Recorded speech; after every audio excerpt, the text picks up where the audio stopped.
did meet me behind the cornflakes. They were over there last week. You on your own? This is the first time I've been allowed out since the suspension. Well, they scared that you might meet me. Yeah. The way my mum goes on about you, I think you had Tourette's or something. You want to hear what my dad says about you? What? Don't matter. As long as you don't repeat it to McCluskey. He isn't going to see Mrs. McCluskey, is he? Today? Yeah, why? So's my mum. If you'd like to wait in there, Mr. Stewart, I'm sure Mrs. McCluskey won't be long. Ta. Mr. McGuffey? Mr. Hopwood. Exercising a little diplomacy on behalf of Grange Hill, I see. Showing of parents to Mrs. McCluskey's office is more an act of common courtesy, I'd have thought. Although, as that particular parent happens to be Christopher Stewart's father, I'm sure a little diplomacy won't have gone amiss. Well, nice try, but I wonder if Mrs. Scott would agree with you. Mrs. Scott? Yes. She's waiting in there to see Mrs. McCluskey, too. Claire's mother? The very same. Oh, Lord.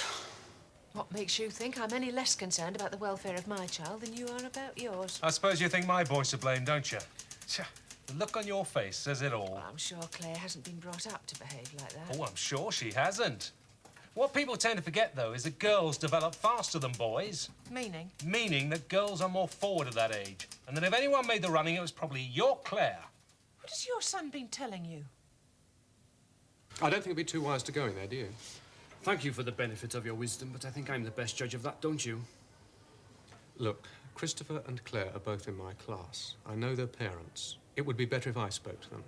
Oh, yes, I'm sure they'd respond more favourably to a respected pillar of the Grange Hill establishment. What? You know what your son has been saying. to get past, please. Pillar of the Grange Hill establishment? What do you mean by that? If you'd kindly step out of my way. Not till you explain that last remark. Oh, I see. You're determined to ensure that my mistake causes the maximum possible embarrassment to everyone. Are you implying that I deliberately allowed you to put Mr. Stewart and Mrs. Scott in there together? Let's just say that if you'd have told me a fraction sooner, we could have avoided what is, in the circumstances, a rather indelicate pairing. Look, this is neither the time nor the place, but if you insist on making... Hopwood. You are, after all, on school premises, and that sort of behaviour would be far better suited to an alehouse brawl. Ah, Mrs. McCluskey. Mrs. Scott, Mr. Stewart. I'm sorry, my secretary didn't tell me you had an appointment. Well, I'm afraid I haven't. Yeah, I've turned up on spec, too. I see. Well, I'm afraid my daily schedule doesn't allow me time to fit in casual visits. It's hardly casual. However, if you've no objection to waiting, I could probably see you in about an hour. An hour? It's the best I can do, I'm afraid. I'll wait. If you tell the ladies in the canteen that I sent you, they'll probably fix you up with a cup of tea. Oh, thank you. An hour? I thought I had it there. Suzanne's good at the cube, you know. She did it in 2.5 minutes once. That's nothing. I've heard of kids who can do it in 25 seconds. Someone say something? I didn't hear nothing. Could have sworn I heard a noise. You did? Ferret Features reckons he's good at the cube. The ego of noughts and crosses gives him a headache. No, don't shut the man down before you give him a chance. Show us Igor. Igor? Who's Igor? That's who he reminds me of. Have you ever seen those old horror movies? The Baron Frankenstein, he always has a deformed assistant, you know? Screwed up face, gnarly hands, hunchback. That's right, Igor. He shuffles around looking after his mum. That's the one. Only, he looks a bit lost without his monster, doesn't he? Don't wrap your chains on the way out, Igor.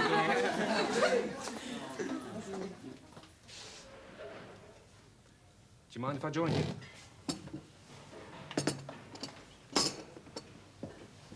Those teachers.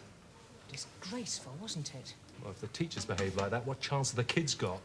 I mean, it's no wonder they got off the rails. Well, Mr. Hopwood always struck me as one of the more capable members of staff. No, it's the other one. You can see it written all over him. Out to lunch. Out to lunch? Oh, that's Mr. McGuffey. Oh, that's McGuffey, is it? Look, about just now. Well, I was being defensive. I know even less than you, I should imagine. So your son hasn't told you anything? Christopher? You need a crowbar to prize anything out of him.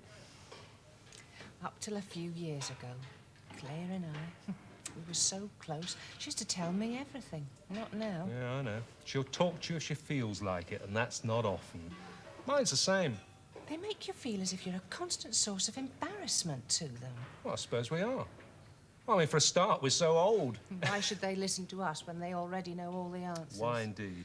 The thing is, well, Claire doesn't realise that incidents like this always reflect badly on the girl. Yeah, that's true. Though it doesn't make the boy feel any better if he's got any decency in him. And my Christopher has. They're both decent children, which is why Mrs. McCluskey had no call to suspend them for what was nothing more than a peck on the cheek. Well, that's precisely my point.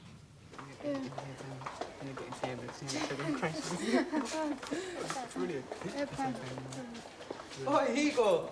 Here's a present for Grandpa. What is it? It's a bolt. If he sticks it through his neck, it'll stop his head from falling out. It was only a peck on the cheek, Mrs. McCluskey. We have no way of knowing what would have happened had they not been interrupted when they were. Not that I'm saying anything would have happened between Christopher and Claire. Well, it sounded that way to me. It's just that if we were seen to condone such behaviour, who knows what it might give rise to among other pupils with less restraint than your own children. Well, I understand And I'm that, sure, Mrs. Scott, that you wouldn't want Claire to attend a school in which a blind eye was turned to such goings-on. Well, no, but... I appreciate your concern as parents. However, as I see it, I have no alternative but to insist that your children serve out their suspensions. I have to make it absolutely clear what is and what is not acceptable at Grange Hill. Oh, I see. And a blazing row between teachers is acceptable, is it? Oh, what you, Woody? You fit for this afternoon? Naturally, where would the team be without my magic for it to cast a spell on the opposition? Semi-final, ain't it? That's it, my boy. Next stop, Wembley. You wish. Yeah. He ain't playing, is he? Who? Here you go. You're kidding. It's nothing to do with us. Well, Baxter's got me looking after the kit. Well, go look after it somewhere else. I get a bit nervous before a big match. I'm easily upset by bad smells. He ain't nothing about Gripper, is he? Shame the grip had to come back, really, innit? A shame. It's diabolical. He should have been expelled this time. Firing squad every morning for a month would have been more like it. No, but it's a joke, isn't it? I mean, a week's extra suspension. He's going to be even harder to handle when he comes back. You let him come, mate. Oh, you're going to take him on, are you, Woody? Not me, guys, but we've got someone who will. Glenroy, if he comes across Mr. Gripper on the premises, he's going to batter him bad. Yeah, and you reckon he can? Oh, I'm sorry, I didn't realise you had visitors. Mrs. Scott and Mr. Stewart are just on the way out. Well... Thank you for seeing us, Mrs. McCluskey. I'm sure you've acted in what you see as the best interests of your school. Mrs. McCluskey? Mr. Stewart? Too far from satisfied customers, if I'm not mistaken. And I can't say that I blame them. They think that I overreacted in suspending their children, and on reflection, I think they're probably right. You do? If you recall, I wasn't in the sweetest of moods when Miss Clark delivered them to me, so I probably did overreact. However, authority in this school has been subjected to a definite challenge of late.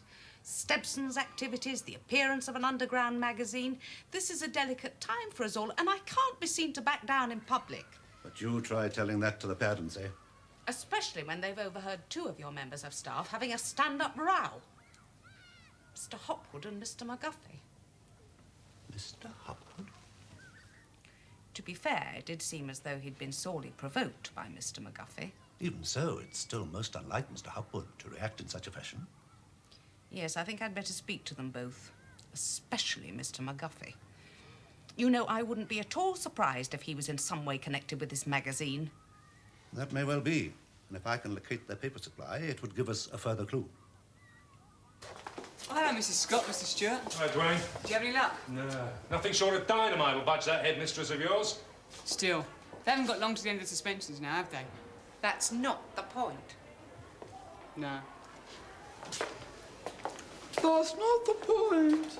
No. You can see what she means, though, can't you? I mean, look, kid gets his head split open, and the kids involved in the fight, they get a shorter suspension than Claire and Stupor. Since when have you started sticking up for Stupor? Well, don't you think he got a rough deal? Yeah, fancy getting tangled up with Claire Scott in the cloakroom. Oh, it must have been horrible. You know what I mean. Look, you want to think yourself lucky it wasn't you. Do I? Look, you wouldn't find me going all glassy-eyed over some stupid girl.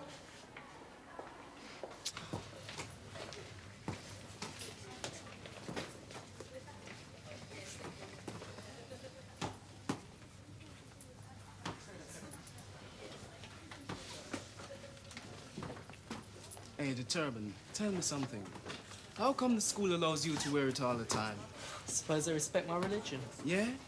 Well, why don't they respect mine? You see this hat and these locks? They're all part of Rastafari, but they aren't allowed at Grange Hill. You still wear them, though. Sikhs, acting all superior and stirring up bad feelings. Hey, Woody, what's he talking about? Gripper and his gang. Oh, we're the cause of all that, are we? I thought we was just the victims. Look, we're all the victims because of you. I didn't see anybody picking on you.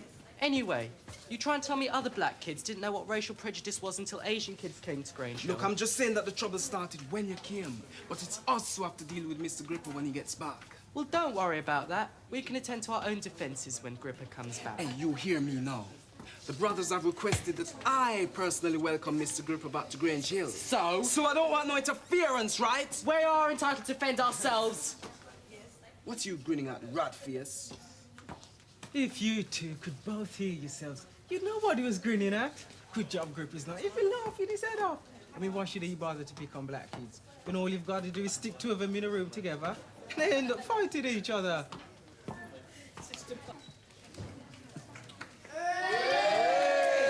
Hey, Stew Pop. Oh, cheers. Good to have you back. So what's been happening then? The football team got through to the final. Yeah? Yep. 1-2-1 after extra time. Woody got both our goals. So how's life been without me then? Oh, a real drag. Never mind, we're all back together now, all served our time. With the exception of Gripper. I thought you got a life sentence. No, he didn't get expelled. He got away with suspension. So he'll be coming back? Well, he's got to finish his mugging apprenticeship, hasn't he? We'll have to do something about that then, won't we? Give yourself time to get in the door. Anyway, what can we do? I don't know. Put something in the mag, or at least reissue that article on racism. You have been out of touch, haven't you? McCluskey's waiting for someone to make a move on the magazine so she can pounce. Don't matter, we'll have to risk getting caught, won't we? Hold on. I thought I could feel the breeze of someone's ear I was flapping. I wasn't listening. Not much. Go and put your nose into someone else's business, Igor. Igor? Well, that's what we call him now. Tell you about it later. Weaselly little creep. Trouble is, now Gripper's not here. You don't notice him on his own. Sorry I'm late. H4. That's all right, sir. Don't let it happen again. Ah, you're back, are you, Christopher? Collected the books up for you, sir. You gave me a start, Reese. I didn't realise you were there. Not you and all. Beginning to think I don't exist anymore. Well, a penalty for standing in Stepson's shadow for so long. It's hardly surprising that people refuse to acknowledge your existence now that he's gone. But why should they take out on me just because of Gripper, sir? Well, you were more than a little implicated in his activities, Reese. I didn't have a lot of options, did I? I don't quite follow you. Well, he used to bully me as much as anyone else. The only difference was that he used to threaten me to get me to help him. Are you saying that he forced you to assist him against your will? Of course he did, but I can't get near enough to tell anyone that. Ah, the paradox, eh? Stepson banished outside the walls of Grange Hill, you in exile inside the school. Yeah, well, it's not funny when all you ever see is other people's backs. I think the only way round this is for you to turn your back on your past activities. Convince people you've finished with Stepson. I would if I could, but who's gonna believe me? Well, there's your problem. The die has been cast. Right and all. Suzanne, Claire and Christine, they're planning a warm grip against starting up on the black kids when he comes back to school. How can 3 girls stop a brute like that? I can't say, can I? But I do know I'd like to help them. Show that I can be different. But there's no way they'd let me. You'd really stand up against Stepson and your own racism? Yeah. Hey, hey, hey. Sort it out in a civilised manner, you two.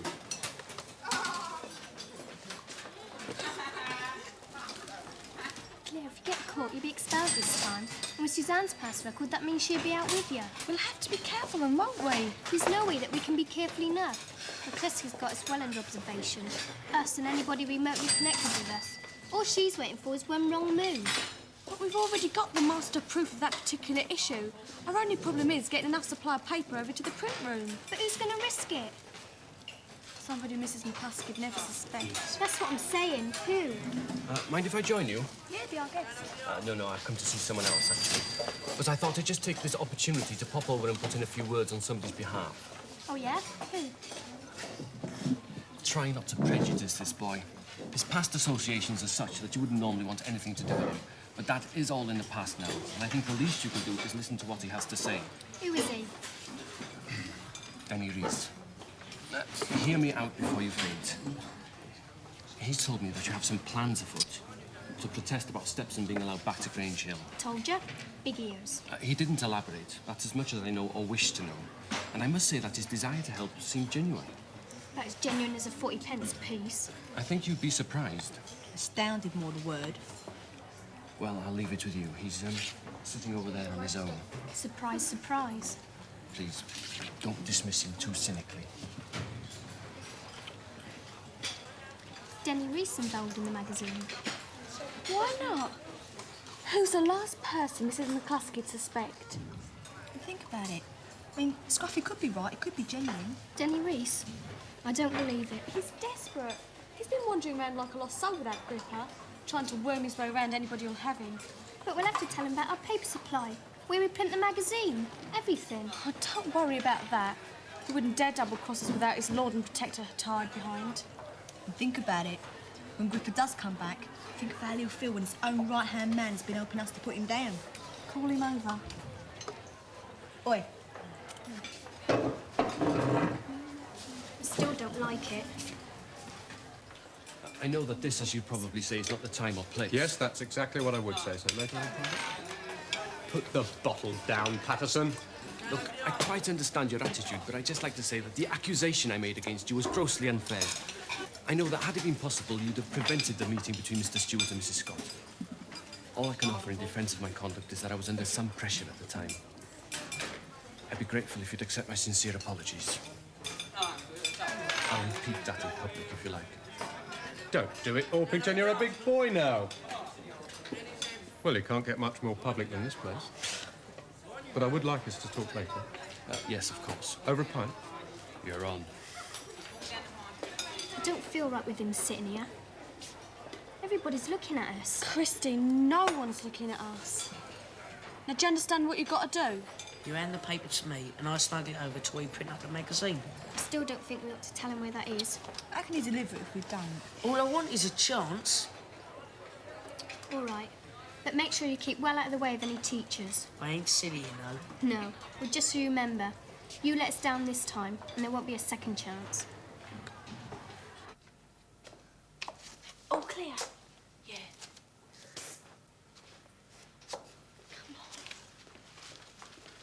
But you know where to take it. We'll see you there. All right.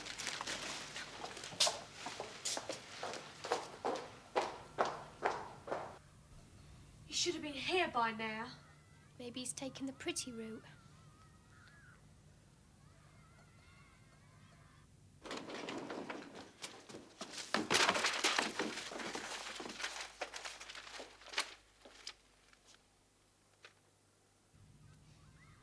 I don't think he's going to show.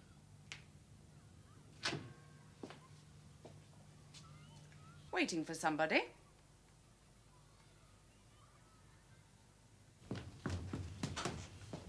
Bad news? A summons for me to see Mrs. McCluskey during morning break tomorrow. Do you think it's to do with that set, too? Could be a possibility. I'll pop along and have a word if you like. After all, I am a pillar of the Grange Hill establishment. Sorry about that. Come on, let's have that drink, shall we? Yeah. I suppose this is the logical place to produce a magazine, but somehow I didn't think you'd have the gall to use the school print room. However, I can't say I'm surprised to find that you three girls are the brains behind this little venture. How long have you been back from suspension, Claire? How many times have you been before me for one reason or another, Suzanne? It's not that I'm entirely unsympathetic with some of the things you're trying to say. But I do find it rather bizarre that after a commendable attack on racism in this particular issue, you should allow Mr. McGuffey to talk you into recruiting one of Stepson's henchmen onto the magazine. Mr. McGuffey didn't have anything to do with the magazine, miss. Suzanne, your friend Reese has already told me of his involvement. Then he's lying. Are you deliberately trying to make things worse for yourself? A week's detention. I can't believe it. I thought she'd expel us. She probably would have done if Claire hadn't been there. What do you mean? McCluskey knows she went over the top when she suspended you and Stew Pot. That's why she's let us off lightly this time. Anyway, she seemed more interested in Scruffy than us. Not much. She'll have a rack and foam scrap for him tomorrow. Oh, why wouldn't she listen to us? Probably because of what Denny told her. You snake, Reese. I couldn't help it, the bag burst. I suppose you couldn't help grassing Scruffy up either, could ya? I thought if McCluskey knew he was encouraging us, she might let us off. You lying rat. Rat, weasel, snake, I don't know why I bother. I've got no chance, have I? Nothing I can say can make you believe me. Believe you? Gloat while you can. I ain't gloating. That's not what it looks like for me. But don't worry. We'll wipe that smirk off your snaky face. Will ya? We'll see about that. You won't look so cocky tomorrow, you know. Ah, but I will. 'Cause guess who's come back to Grange in the morning? Gripper.